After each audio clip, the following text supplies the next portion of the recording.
Not only do many people fear the plane will crash, but for some anxious flyers, there is another fear sitting underneath it: the fear of losing control, feeling trapped, getting a racing heart, or having a panic attack once they are already sitting on the plane.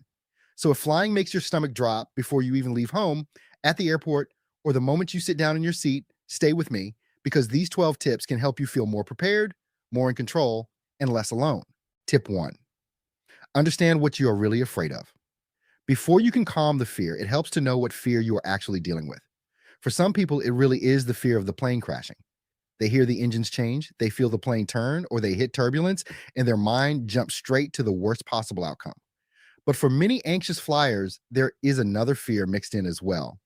It is the fear of panicking once they are already on board, the fear of the doors closing, the fear of being stuck in the seat, the fear of their heart racing, their chest tightening, or suddenly feeling like they need to escape. And that is what makes flying anxiety so powerful. It can feel like you are scared of the plane when really your brain may also be scared of the feelings inside your own body. So before the flight, ask yourself one simple question: what am I actually afraid will happen? Am I afraid the plane is unsafe? Am I afraid of turbulence? Am I afraid I will panic? Am I afraid I will feel trapped? Am I afraid people will notice? Once you name the real fear, it becomes easier to deal with it. Because if the fear is turbulence, we can talk about turbulence. If the fear is feeling trapped, we can talk about what to do once you are sitting in the seat. And if the fear is having a panic attack, we can talk about how to handle those body symptoms without letting them take over. So as we go through the next tips, keep that fear in mind, because this is where we start building a plan around it. Tip 2: know what panic symptoms actually are. One of the scariest parts of flying anxiety is how real the symptoms feel. Your heart might race, your chest might tighten, your hands might sweat, your stomach might flip. You might feel dizzy, shaky, hot, cold, or like you cannot get a proper breath. And because you are sitting on a plane, your mind can turn those feelings into a scary story very quickly. What if something is wrong with me? What if I faint? What if I lose control? What if everyone notices? What if I cannot calm down? But panic symptoms are not proof that something terrible is happening. They are your body going into alarm mode. It is uncomfortable. Yes, it can feel frightening. Yes. But a panic attack is your body reacting as if you are in danger, even when you are not. That is why understanding the symptoms matters. Because when your heart starts racing, you can remind yourself, this is anxiety. My body is trying to protect me. I do not have to like this feeling, but I do not have to fear it either. And that one shift can make a big difference. Instead of thinking something is wrong, you can start thinking, this is a panic symptom. I know what this is. It will rise, peak, and settle. That does not mean the feeling disappears instantly, but it does stop you adding extra fear on top of the fear you already have. And on a plane, that matters. Because the goal is not to force yourself to feel perfectly calm. The goal is to know what is happening in your body so the symptoms do not scare you into thinking you are unsafe. Tip 3: make the flight easier before you even book it. If you already know flying makes you anxious, the way you book the trip can make a big difference. This is the part people often skip. They think the anxiety starts when they get to the airport, but sometimes the stress is built into the booking before the trip even begins. If you can, book in the way that gives you the most control and the least confusion. For some people, that means booking directly with the airline, because if the flight is delayed, changed, or canceled, you can usually deal with the airline straight away through their app, website, or customer service. For other people, using a proper travel agent may feel calmer because they like having a real person they can call if something goes wrong. The main thing is to avoid booking through a random site just because it is a few dollars cheaper, without understanding who you will need to contact if the flight changes. When you are already nervous, you do not want to be stuck wondering, do I call the airline, the website, or someone else? So before you book, ask yourself, if this flight changes, who will help me fix it? Try to choose a flight time that gives you the best chance of staying calm. For some anxious flyers, a morning flight works better because you get up, get ready, and go. You are not sitting around all day letting your mind build the flight into something bigger than it is. If you are booking a connection, avoid making it too tight. Running through an airport worrying you will miss the next plane is not exactly helpful when your body is already on high alert. A longer connection might feel annoying, but it can give you breathing room. And think carefully about where you sit. If feeling trapped is part of your fear, an aisle seat may help because you can move a little easier and you do not feel boxed in by the window. If seeing outside helps you feel calmer, a window seat might suit you better. There is no perfect seat for everyone. The best seat is the one that makes you feel the least trapped and the most settled. The goal is not to create a perfect trip. The goal is to remove as many unnecessary stress points as you can before travel day even arrives. Before we move on, click the like button if flying anxiety has ever made you overthink every little part of a trip. And don't go anywhere, because the next few tips are where we start turning all that worry into an actual plan you can follow. Tip 4: prepare your airport plan before travel day. Once the flight is booked, the next step is making the airport feel less unknown. Airports can be overwhelming because there are so many little steps: parking, check in, bags, security, gates, boarding, announcements, crowds, and screens everywhere. If you already have anxiety, that can feel like too much information at once. So, before travel day, make a simple airport plan, download the airline app so you can see your flight time, boarding pass, gate updates, and any changes in one place. You do not want to be guessing or refreshing 10 different things when you are already nervous. Check how early you should arrive. For most domestic flights, around 2 hours is usually a good guide, and for international flights, around 3 hours is usually safer. Being early is not wasted time when you are anxious. It gives you space to move slowly, ask questions, use the bathroom, get water, and find your gate without feeling like you're racing the clock. Also, think about what you will keep in your small bag. Have your ID, passport if needed, boarding pass, phone charger, headphones, water bottle, snacks, any medication you normally need, and anything that helps you feel steady. The less you have to search for things, the calmer the airport feels. And if airports are especially hard for you, check whether the airport or airline offers assistance for nervous flyers, hidden disabilities, autism, ADHD, or anxiety. Some places have support services, sunflower lanyards, quieter routes, or staff who can help explain what happens next. The main idea is simple: do not leave every airport decision until the day you are already stressed. Give yourself a plan before you go so your brain has fewer surprises to deal with. Tip 5: practice your calming routine before you need it. The middle of a panic attack is not the best time to learn how to calm yourself down. That is why it helps to practice before travel day, even if you only practice for a few minutes at a time. Choose 2 or 3 simple things you can actually remember when your brain is stressed. Not a giant routine, not 10 different techniques, just a few things that feel easy enough to use at the airport or once you are sitting on the plane. You might practice slow breathing. You might practice relaxing your shoulders. You might place both feet flat on the floor and name 5 things you can see. Or you might use one simple phrase like, "This is anxiety. It feels uncomfortable, but it will pass." The point is to make it familiar. Because when the boarding line is moving, the plane doors are closing, and your heart suddenly starts racing, you do not want to be thinking, "What was that thing I was supposed to do?" You want your body to recognize it, so practice it while sitting in a chair. Practice it while listening to airplane sounds. Practice it while imagining the moment you walk down the aisle and find your seat. You can even make a small note on your phone that says, "Feet flat, shoulders down, slow breath. This feeling will pass." That way, if panic starts, you are not trying to invent a plan from fear. You are using something your mind and body have already practiced before. Tip 6: reduce the fear of feeling trapped once you sit down. For a lot of anxious flyers, the hardest moment is not always takeoff.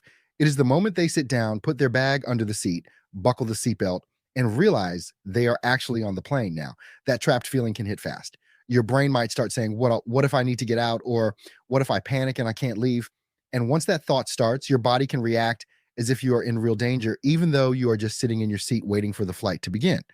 So the goal here is to make your seat feel less like a trap and more like your little base for the flight. Before the cabin gets too busy, take out the things you may need.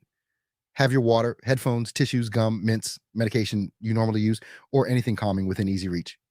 Put the rest of your bag away so you're not rummaging around while everyone is trying to board. Then settle your body before your mind has a chance to run away with the fear.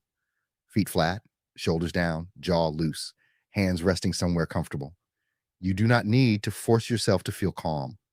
Just give your body a steadier position and remind yourself, I am not trapped in danger. I am seated for travel. That one sentence matters because anxiety can make the seat feel like a cage, but it is not a cage. It is a seat on a flight, and you only have to handle the next small step. When the doors close, you handle that moment. When the plane taxis, you handle that moment. When takeoff starts, you handle that moment. You do not have to survive the whole flight in your head before it even begins. You only have to get through the next few minutes. And once the seatbelt sign is off, you can use the bathroom, stretch your legs, or stand for a moment if it is safe to do so. That does not mean you have to. It just reminds your brain that you are not as stuck as anxiety is telling you. The fear may still show up, but now you have a way to respond to it instead of letting it take over the whole seat. Coming up, yeah, we're going to take some of the mystery out of flying itself because sometimes the scariest part is not what the plane is doing, but not knowing why it is doing it. Tip 7, use the airline app and flight tracker to reduce uncertainty. Anxiety loves the unknown. If you do not know whether the flight is on time, where the gate is, when boarding starts, or if anything has changed, your mind can start filling in the blanks with worst case stories. That is why your airline app can be one of the simplest tools for anxious flying. Before travel day, download the app for the airline you are flying with. Add your booking if you can, check that your details are correct, and turn on notifications for flight updates. That way, you are not standing in the airport wondering if you missed an announcement or staring at the departure board every few minutes. You can usually see your flight time, boarding details, gate changes, delays, and sometimes your boarding pass all in one place. And if seeing the bigger picture helps you, you can also use a flight tracker. Some anxious flyers feel calmer when they can see how many planes are in the air at the same time, all traveling normally from one place to another. It reminds your brain that flying is not some rare, unusual event. It is happening every minute, all over the world. You can even track your own plane before it arrives at your airport. For some people, that takes away a little of the mystery because they can see, okay, the plane is on its way. This is a normal flight. Everything is moving as it should. Now, this does not mean you need to check the app every 30 seconds. That can make anxiety worse. Use it as a tool, not a trap. Check it before you leave home. Check it when you arrive at the airport. Check it after security. Then give yourself permission to stop checking for a while. The goal is not to control every part of the flight. The goal is to reduce the unnecessary guessing because the less your brain has to guess, the less room there is for panic to grow. Tip 8, learn what each stage of the flight means. One reason flying can feel so scary is that it has a lot of sounds and movements that nobody explains properly. The engines get louder, then quieter. The plane turns, the wheels bump, the seatbelt sign comes on, the cabin crew sit down, the plane dips a little. And if you are already anxious, your brain can turn every normal moment into something is wrong. So it helps to know what each stage usually means. When the plane pushes back from the gate, that is just the aircraft moving away from the terminal. When it taxis, it may stop and start a few times while waiting for its turn. That does not mean there is a problem. It is just airport traffic. During takeoff, the engines get louder because the plane needs power to lift off. That noise can feel intense, but it is expected. A few minutes after takeoff, you may hear the engines change sound or feel like the plane has leveled slightly. That can make some people panic, but it is often just the aircraft adjusting as it climbs. When the plane turns, it may feel like it is leaning, but that is a normal part of changing direction. And when the wheels come up or go down, you may hear a thump or mechanical sound under the floor. Again, that is normal. This is why learning the stages helps so much. You stop treating every noise like a warning sign. You can tell yourself, I know what this is taxiing, or I know what this is takeoff, or I know what this is, the plane is turning. That small bit of knowledge can take power away from the panic because anxiety says, what was that? But preparation says, I know what that was. And when you know what is happening, the flight can feel less like a mystery and more like a process you are moving through one step at a time. Tip 9, stop scanning the plane for danger. Once you're on the plane, anxiety can turn you into a full-time safety inspector. You start listening to every sound, watching every flight attendant, checking other passengers' faces, looking at the wing, noticing every little turn, dip, pause, or engine change. And before you know it, your brain is not resting at all. It is searching the whole plane for proof that something is wrong. But here is the problem. When you are anxious, your brain is not a fair judge. It is already looking for danger, so normal things can start to feel suspicious. A flight attendant walking quickly might just be doing their job. A passenger looking serious might just be tired. A noise under the floor might just be the wheels moving. A change in engine sound might just be the plane adjusting power. But anxiety hears it and says, what was that? So after you have learned the normal stages of the flight, try not to keep checking every little thing like you are responsible for keeping the plane safe. That is not your job. Your job is to sit, breathe, and let the train crew do what they do every day. Of course, if there is a sound or movement that scares you, you can remind yourself, I do not need to solve this. I can let the crew handle the flight. And if your brain says, but what if something is wrong? You can answer with, if something needed my attention, the crew would tell us. This does not mean you will never feel nervous. You might still notice noises, you might still feel a little jump in your stomach when the plane moves, but instead of chasing every sound and trying to work out what it means, gently bring your attention back to something steadier. Your feet on the floor, your hands in your lap, the movie you chose, the person beside you, the next sip of water. Because the more you scan for danger, the more danger your brain thinks it has found. And the less you scan, the more room you give your body to settle. Before we get into the next part, click the like button if you've ever had your brain turn one small bump on a plane into a full emergency. Because coming up, we're talking about the part of flying that makes so many anxious passengers grip the armrest. Tip 10, give your brain something else to focus on. Once your brain starts scanning for danger, it needs something else to do. Not because you're pretending the fear is not there, but because anxiety gets louder when it has nothing to focus on except the flight.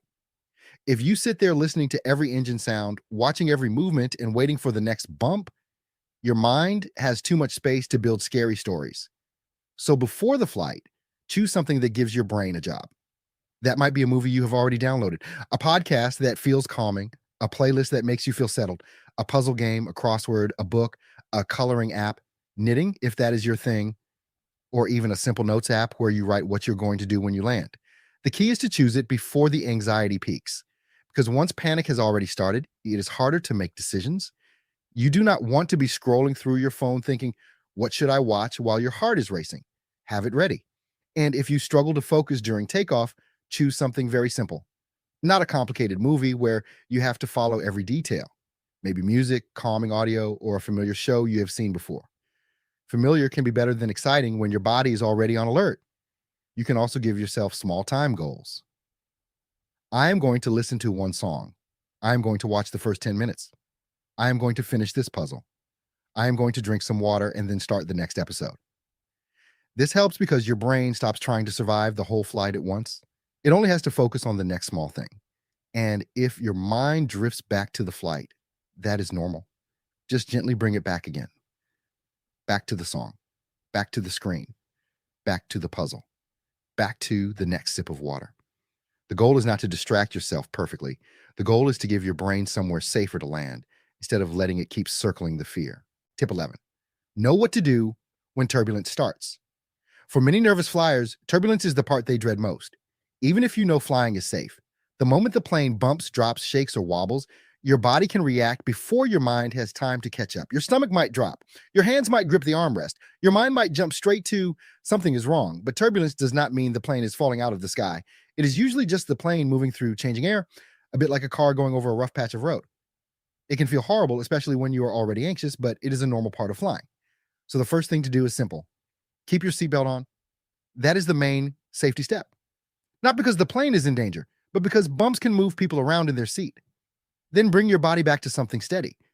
Put your feet flat on the floor, loosen your shoulders, unclench your jaw, hold your water bottle, armrest, or your own hands gently instead of gripping tightly, and remind yourself, this is uncomfortable, but it is normal. If your brain starts saying, what if this gets worse? Bring it back to what you can actually see. A look at the cabin crew if they are visible. If they are calm, walking around, serving drinks, or speaking normally, that can help remind your brain that this is part of their everyday job. And if the crew are seated, that still does not mean disaster. Sometimes they sit because the bumps are stronger and it is safer for everyone to stay seated until it passes. During turbulence, try not to watch every tiny movement of the wing, the cup, or the seat in front of you. That can make your brain feel like it needs to monitor the whole plane.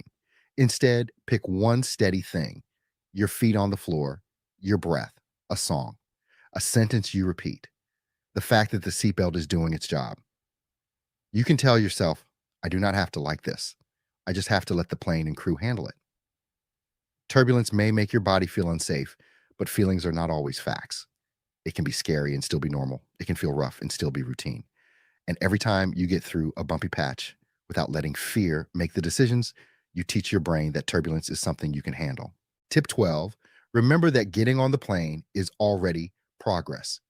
If you have panic, anxiety, or fear of flying, it is easy to feel frustrated with yourself. You might think, why can everyone else do this so easily? Why am I still scared? Why can't I just get over it? Why does my body react like this when I know I want to travel? But fear of flying does not mean you are weak. And being anxious on a plane does not mean you have failed. If anything, Getting on the plane while you are scared takes a lot of courage. You are doing something your brain is trying to protect you from, even when that protection is showing up as panic. So instead of judging yourself for feeling anxious, try to notice the progress. If you booked the flight, that is progress. If you packed your bag, that is progress. If you got to the airport, that is progress. If you walked down the jet bridge, that is progress. If you sat in the seat, buckled the seatbelt, and stayed with the feeling, that is progress. You do not need to feel perfectly calm for the flight to count as a win. Sometimes the win is not feeling fearless. Sometimes the win is feeling scared and still getting through the next step. And every time you do that, you teach your brain something important. I can feel anxious and still be safe. I can feel uncomfortable and still keep going. So, if flying is hard for you, be patient with yourself. Use the tips that help. Practice before the trip. Make the plan simple. Ask for support if you need it. And remember, you are not the only person sitting on a plane with a racing heart and a calm looking face. More people struggle with flying anxiety than you realize. And if you made it onto the plane, or even if you are just preparing for your next flight, that is already a step forward. Before you go, comment below and tell me which part of flying you find the hardest, because it may help someone else realize they are not the only one. And if you are preparing for a trip, have a look around the channel. We have more simple airport and flying tips to help you feel ready.